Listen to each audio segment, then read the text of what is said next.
በአመት የሰራው ትልቁ ገንዘብ መጠን ስንት ነበር?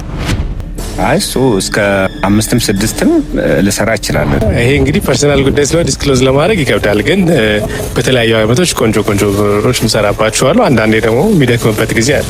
በስንት አመት ነው የመጀመሪያ 1 ሚሊዮን የሰራው? ይመስለኛል በ26 አመቴ ነው። ሰው ሊጎዳ ከመጣ በፍቅር ከያዝከው ሊጎዳ የመጣ ሰው ወዳጅ ሆኖ ይሄዳል። መነሻችን ስቴዲየም ነበር።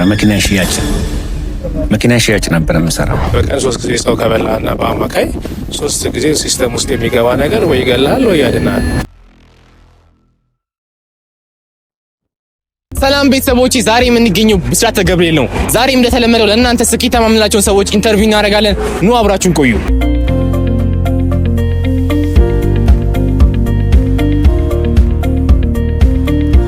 ግርታ አለቃ ስኩል ኦፍ ፋሽን ቢዝነስ ቢለሻኑ ፍቃደኛ ከሆንክ አንዴ ኢንተርቪው እናድርግ።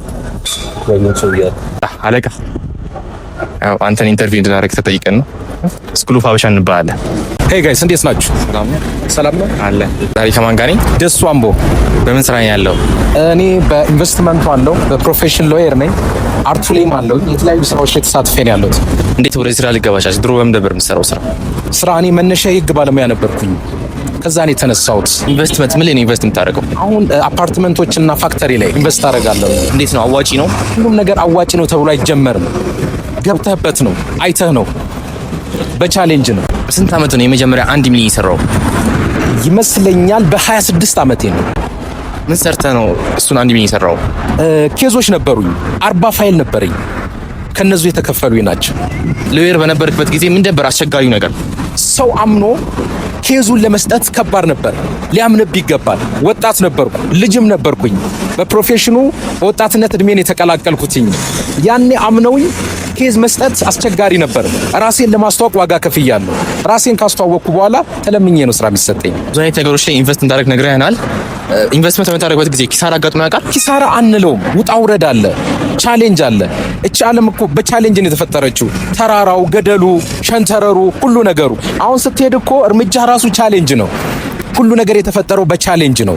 ያንን ቻሌንጅ አልፈ ስትሄድ ያኔ ስኬት ትጣፍጥሃለች። ያለ ቻሌንጅ የመጣ ነገርማ ውጤቱንም አታውቀውም። እንዴት ይጣፍጥሃል? አታጣጥመውም። ለዚህ ቻሌንጅ አለ፣ ውጣ ውረድ አለ፣ ማግኘት አለ፣ አንዳንዴ ማጣት አለ። በዛን ጊዜ በውጥረት ውስጥ በሀሳብ ውስጥ መፍትሄ እንዴት ነው ማገኘው፣ እንዴት ነው የማልፈው ብለህ መስራት መቻል ያለብህ። ዛዜት ህይወት አስተማረች ትልቁ ትምህርት ምንድን ነው? ትዕግስትና ፍቅርን አስተምራኛለች። ሁሉ ነገር ያለ ትዕግስት አይሆንም። ትዕግስት፣ ፍቅር። ሰው ሊጎዳ ከመጣ በፍቅር ከያዝከው ሊጎዳ የመጣ ሰው ወዳጅ ሆኖ ይሄዳል። ለዚህ ህይወት ትዕግስትና ፍቅርን አስተምራኛለች። አመት የሰራው ትልቁ ገንዘብ መጠን ስንት ነው? እንግዲህ ይለያያል። እግዚአብሔር ይመስገን ትልቅም ትሰራለህ፣ ትንሽም ትሰራለህ። እኔ ግን ዋናው ነገር ሁሌ መስራት እንጂ ስለማግኘቱ አይታየኝም። ስሰራ ሰላም አገኛለሁ። ብቻ የወጠንኩትን ያቀርኩትን ነገር ሰርቼ ከስኬት ካደረስኩኝ እግዚአብሔርን አመሰግናለሁ። ዋናው ማግኘት ብቻ አይደለም። አግኝተ ጤና ብታጣስ ምን ዋጋ አለ? ዋናው መስራት ነው። መቀመጥ አልወድም፣ መሞከር ነው። ይኸው እንዳየኸው በአርቱ አለውኝ፣ በኢንቨስትመንቱ አለውኝ፣ በጽሁፍ አለው። ማይ ጄኔሬሽን የሚለው መጽሐፍ የኔ መጽሐፍ ነው። እሞክራለሁ ምችለውን ሁሉ፣ የገባኝን ሁሉ። መቀመጥ አልወድም። ስትንቀሳቀስ ስራ ይመጣል። አሁን በመንቀሳቀሴ እናንተ አገኛችሁኝ። አንድ የመጨረሻ ጥያቄ፣ ለወጣቱ ምን የምትመክረው ምክር አለ? ለወጣቱ የምመክረው ምክር ዓለም ያለችበትን ሁኔታ ዛሬ ቴክኖሎጂ በሶሻል ሚዲያ እናውቀዋለን። ለዚህ በተቻለ በአንዴ ስኬት ይመጣል ብሎ መጠበቅን አይደለም። ከአንድ 2 ይባላል፣ ከ2 3 ይባላል። ስራን ሳንንቅ ዝቅ ብለን ከሰራን እንለወጣለን። ማንለወጥበት ምንም አይነት ምክንያት የለም። ተስፋ አለመቁረጥ፣ የተለያዩ ሱሶች ውስጥ አለመግባት፣ ራስን ማዳመጥ፣ ሆቢን ማወቅ፣ ፓሽንን ማወቅ። በዛ ፓሽን ላይ በትዕግስት ቀን ከሌሊት ከሰራ ዛሬ የነበርክበትን ነገ ትቀይረዋለህ። ነገ የነበርክበትን ከነገ ወዲያ ትቀይረዋለህ። ዩ ካም ቱ ቢሊየነር። ዛዜት ተማርገና ወሰጋና ቴንክ ዩ። አሁን ከደሱ አምቦ ጋር ባሳለፈው ኢንተርቪው ሁለት ከተመቹ ነገሮች መካከል አንደኛው ላይፍ ቻሌንጂንግ እንደሆነና አንድ ነገር ለማለፍ ቻሌንጆች እንዳሉት ነው። ሁለተኛው ደግሞ ህይወት ያስተማረች ትልቁ ነገር ስለው ምንድን ያለኝ ፔሸንስ ነው። ኑ ወደ ቀጣይ ኢንተርቪው እንሂድ። ይቅርታ አለቃ፣ በስንት ዓመት ነው የመጀመሪያ 1 ሚሊዮን የሰራው? ሶሪ፣ እንዴት ናችሁ? ስኩል ኦፍ ሀበሻ እንባለን። ፍቃደኛ ከሆንክ አንድ ቀን ኢንተርቪው እናድርግ። ኦኬ። አይ ይለፍ ለወጣቱ ጀነሬሽን ሌላ ጋር ከሆነ ሰው ጋር ጨዋታ ስለያስኩኝ ላክ። እሺ ይቅርታ አለቃ። ስኩል ኦፍ ሀበሻ ቢዝነስ ሚዲያ ቻናል ነው። ፍቃደኛ ከሆንክ አንድ ቀን ኢንተርቪው እናድርግ ለወጣቱ ጀነሬሽን። ይቅርታ አለቃ። ስኩል ኦፍ ሀበሻ እንባለን። አንድ ቀን ኢንተርቪው እናድርግ። ትናንትና በነበረን ቆይታ አብዛኛው ሰዎች ጊዜ ስላልነበራቸው ኢንተርቪው እናደርጋቸው አልቻለም። ዛሬ ግን አሪፍ ምን ነው ኢንተርቪው ለእናንተ እናቀርብላችኋለን።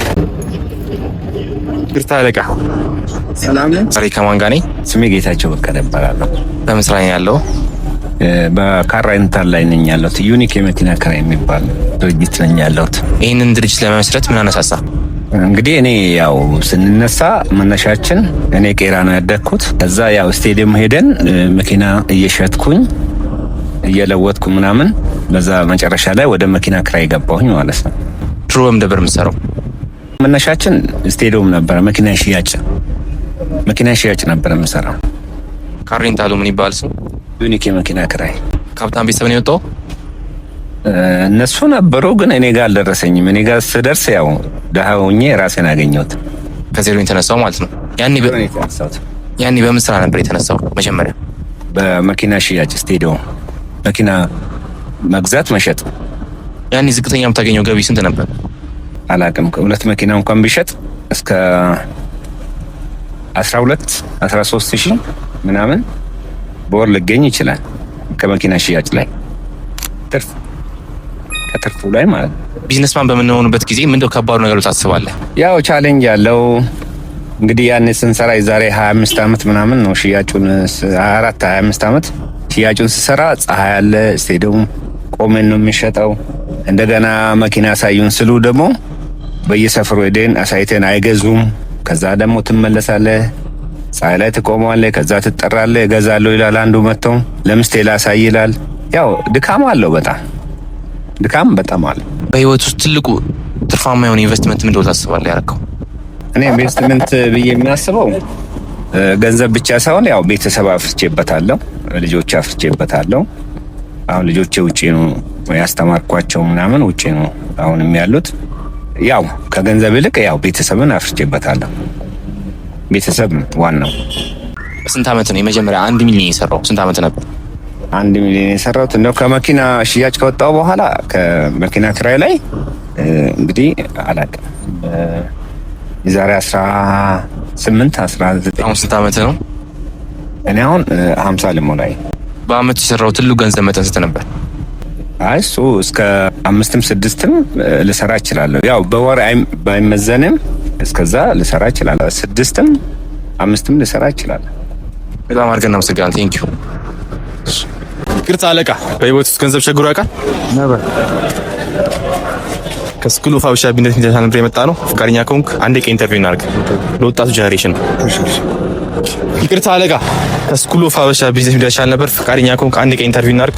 ስኩል ኦፍ ሀበሻ ቢዝነስ ሚዲያ ቻናል ነበር። አንድ ቀን ኢንተርቪው እናድርግ። ዛሬ ከማን ጋር ነኝ? አብነት እባላለሁ። በምን ስራ ነው ያለው? በኒውትሪሽን ዙሪያ ላይ ነው የምሰራው። ላይክ ኒውትሪሽኒስት? አዎ፣ ኒውትሪሽኒስት።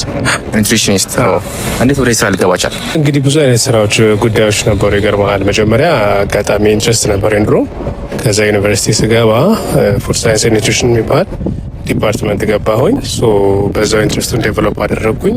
ወደ ቢዝነስ ቀየርኩት። እንዴት ነው እዚህ ስራ ላይ ቻሌንጂንግ ነገሩ ምንድን ነው? ምን መሰለህ፣ አሁን ኒውትሪሽን ቢዝነስ ኢትዮጵያ ውስጥ አንደኛ እንደ ቢዝነስ አይታወቅም። ስለዚህ አዲስ ቢዝነስ ስለነበረ ብዙ ቻሌንጆች ነበሩት። አንደኛው ችግር የነበረው ፐብሊክ አዌርነስ፣ ሰው አያውቅም።